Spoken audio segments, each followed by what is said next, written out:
Welcome to this presentation for Kilted Ancestors.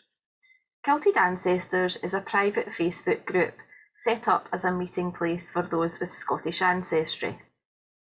Regardless if you research your own family history or not, preserving the stories handed down by your parents or grandparents is so important. The group is an amazing place to not only share the challenges faced in your own research, but to obtain inspiration to tell the story of your own family's journey. 2022 is Scotland's Year of Stories, and during this year, Claire Wilson and Christine Woodcock will be bringing a whole host of free events and activities to group members, many of them via Facebook Live events. You can join the group by searching Kilted Ancestors on Facebook, or if you would like to subscribe to the newsletter, visit www.treehousegenealogy.co.uk/Kilted Ancestors. Taking things that bit further, Claire and Christine have also set up a quarterly virtual conference named Kilted Culture, which again embraces Scotland's Year of Stories. This is based on 4 separate themes and has some really amazing guest speakers.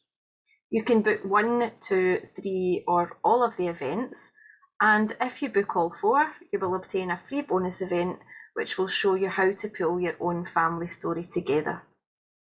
You can view details of the speakers and topics and book now via Christine's website at www.genealogyvic.com.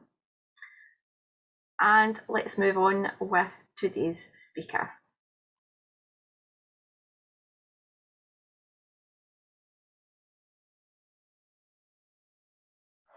Well, hello, and I'm wondering if you've ever heard of the Waterhorse, sometimes called Ekushka.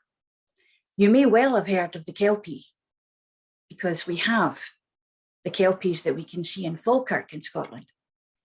But I'm going to tell you a story of who may be an ancestor of mine even, for I am associated with the MacGregor clan myself.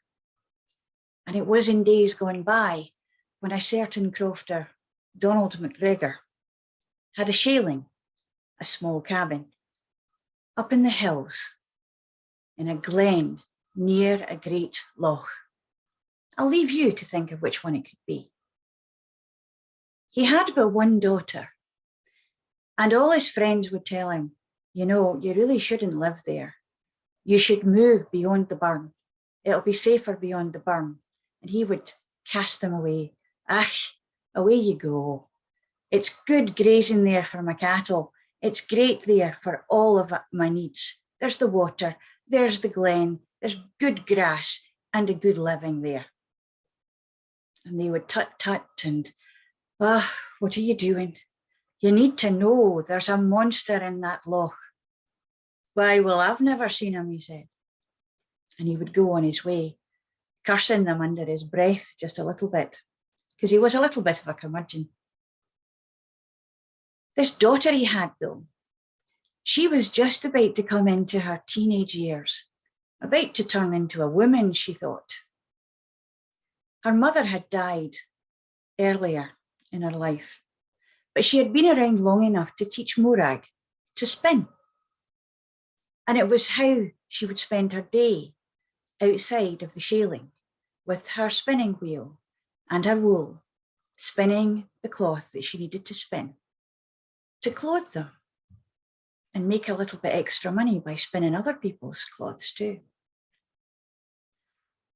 It was her job, because there was no other, apart from her father, to go and call the cattle in to the protection of the shaling every night, but before dusk.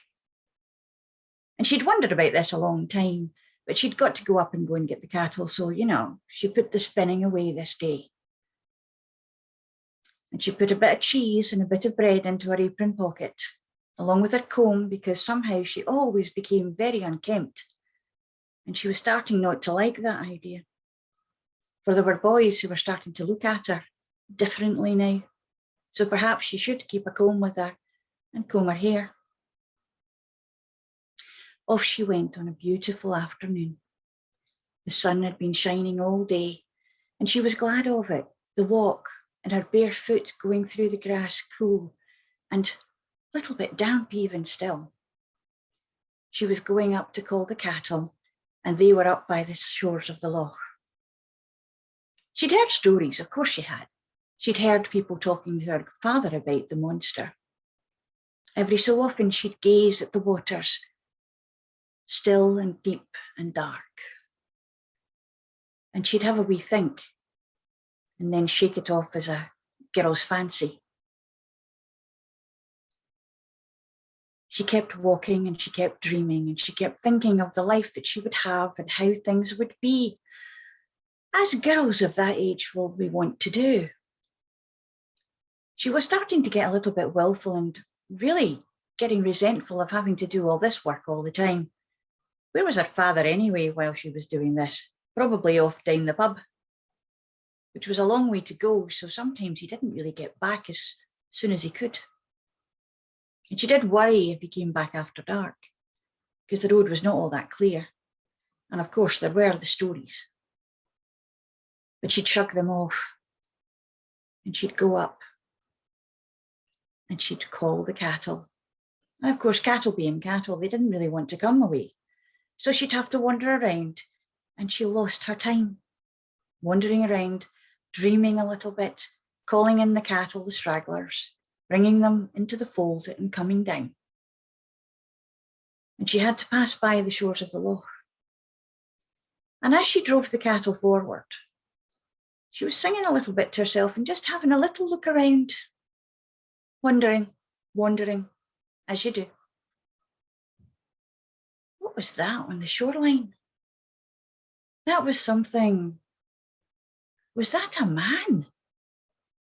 My goodness, it looks like he's in trouble. I should go and help, she thought. Maybe not, but maybe I should.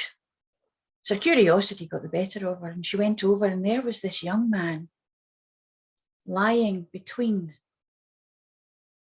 the loch and the beach, just on the shoreline. She went over and she nudged him a little with her foot. "Are you all right, sir?" He groaned a little bit. "Oh, you're alive then." And she knelt towards him and she took a better look. His face was very handsome and he looked quite young. Older than her though, but still, he was very comely to look at. "Would you not like to get up, sir, and come away from the waves because you're going to catch your death of cold?" He opened his eyes better to look and saw her. And he said, "Oh, I'm sorry. I fell in the water from my boat. And I think the boat is gone. And I almost drowned. And I'm just so tired." His voice was mellow and lovely to hear. There was a lilt there, an accent she'd never quite known before. This was even better. She'd have so much to tell her friends when she next went to church. "All right then, let's get you up off here then and get you a little bit higher and into what's left of the sun and see if we can dry you off a bit." She was taking charge because she was a young woman now and she had something to take charge of. She'd forgotten about the cattle, who were quietly munching their way around the edge grasses, happy. She looked at the man again, and there was something about him. There was just something she couldn't quite put her finger on. But she was wrapped in the whole adventure of it all. And she helped him stumble and fall up a little bit to the shoreline. And they sat in the sand, and he laid his head on her lap.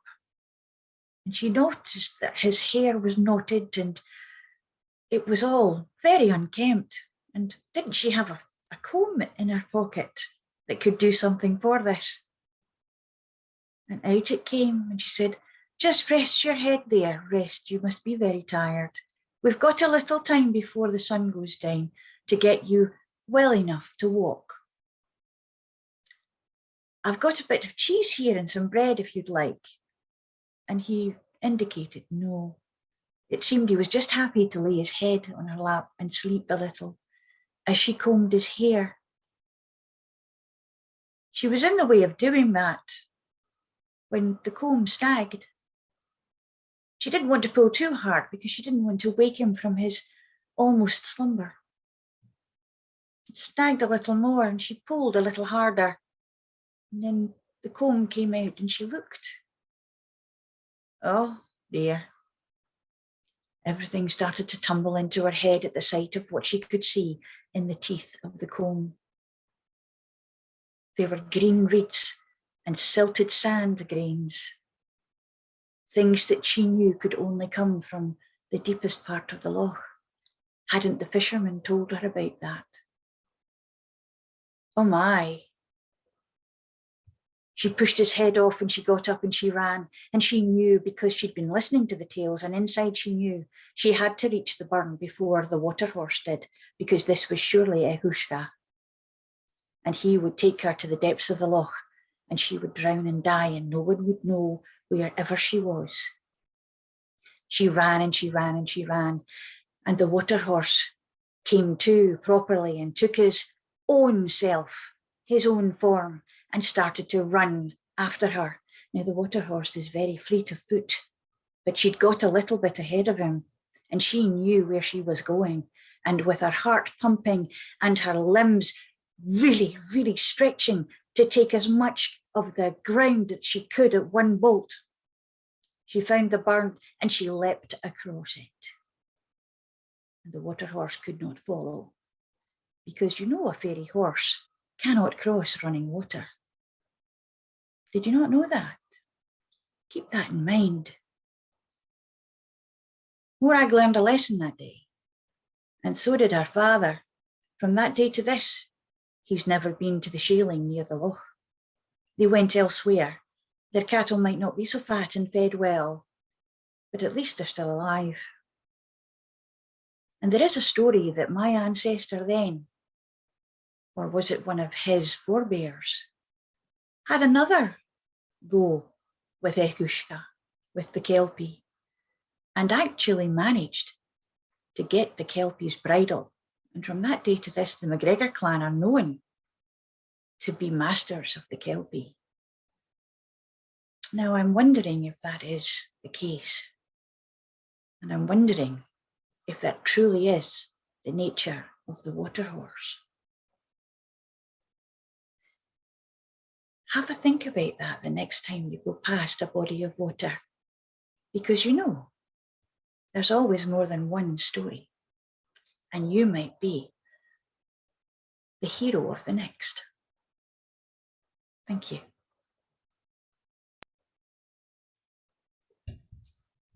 Leslie, that was fab. That was great. Great.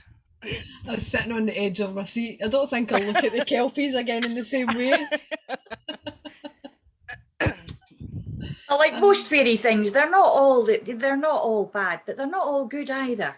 You know, there's so many of them in Shetland. They're called the Schupel tree, or the Tangi, which they share with Orkney, and in Orkney they're also called Nuggles, which sound great, but actually they entrap children supposedly, and because children always want to ride on the back of a pony, and they look like little ponies. So Shetland, it would be the Shetland pony because they're tiny and they're really nice. You know, they're really fast though. And so when they get someone who decides that they're fed up walking and wants to jump on the back of this pony and just go for a ride, their hair is really sticky and it kind of grabs onto them like Velcro almost, you know, super Velcro, and they pull them into the nearest body of water and drown them. And you know, so that's basically a tale. All of these tales are mainly ways of telling people to be aware of certain things and to hold the history of a place. Some of the Waterhorse stories, I believe, may have come from the clearances, talking about the way that villages were ravaged and razed to the ground during the clearances. and the people there just dispersed and no one knew where they went. And some of the women who would have left the village perhaps would have been taken by the Waterhorse. Yeah. Because that was but also Kelpies are known to be female spirits, and they turn into women who are doing the whole, oh, save me, help me. All right. And then they turn into their form and take them off into the loch and drown them. But of course, our most famous Ekushka is Nessie. Yeah. Yes, absolutely. Yeah. So that's why I love that story. It's one of my favourite stories, and I hold it to my heart. But the one that I really, really love is Shona and the Waterhorse. It's a grand story, and it tells the way of how the Waterhorse actually has a heart of kindness, because he falls in love with Shona.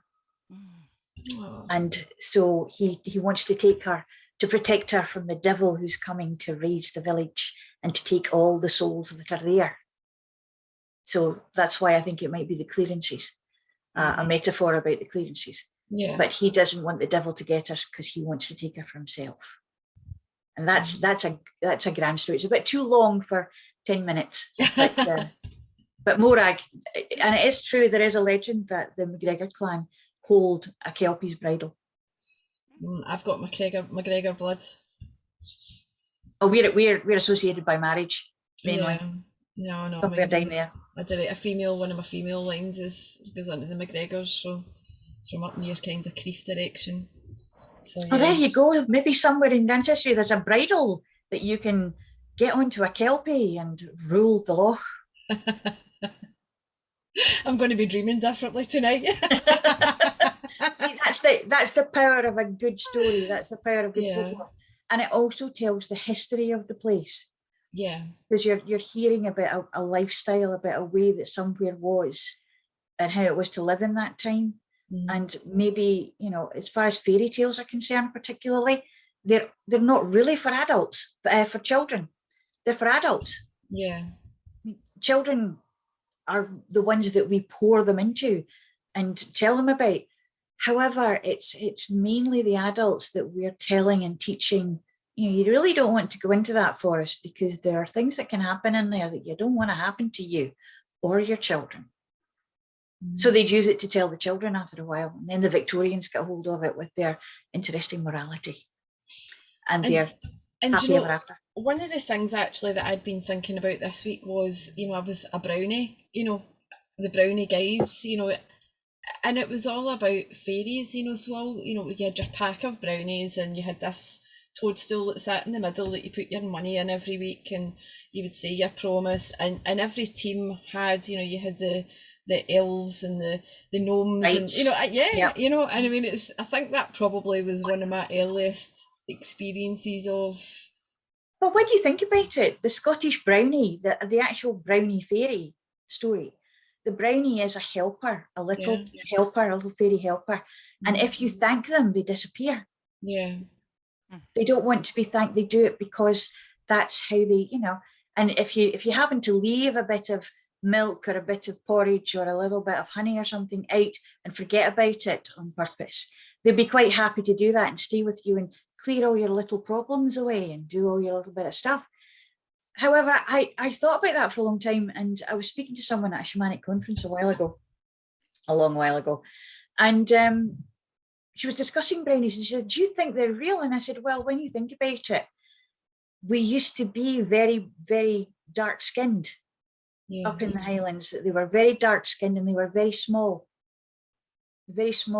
people. And they lived under the ground in these round houses under the ground with just a little bit sticking up at the top. And so they would be maybe about, the tallest would maybe about 5 foot. And they, I think, are probably where the idea of the brownie came from. Yeah, quite logical. But no, that's great. So Leslie is a member of the Kilted Ancestors Group. Feel free to reach out and chat to her if you have any questions about Scottish folklore or want to put any rumours to bed. She's the person to go to, and I'll put some details and links to Leslie's social media next to the Facebook Live event as well. So thank you very much, Leslie. Thank you. That you was for wonderful. Thank you. listening to the story. Thank you.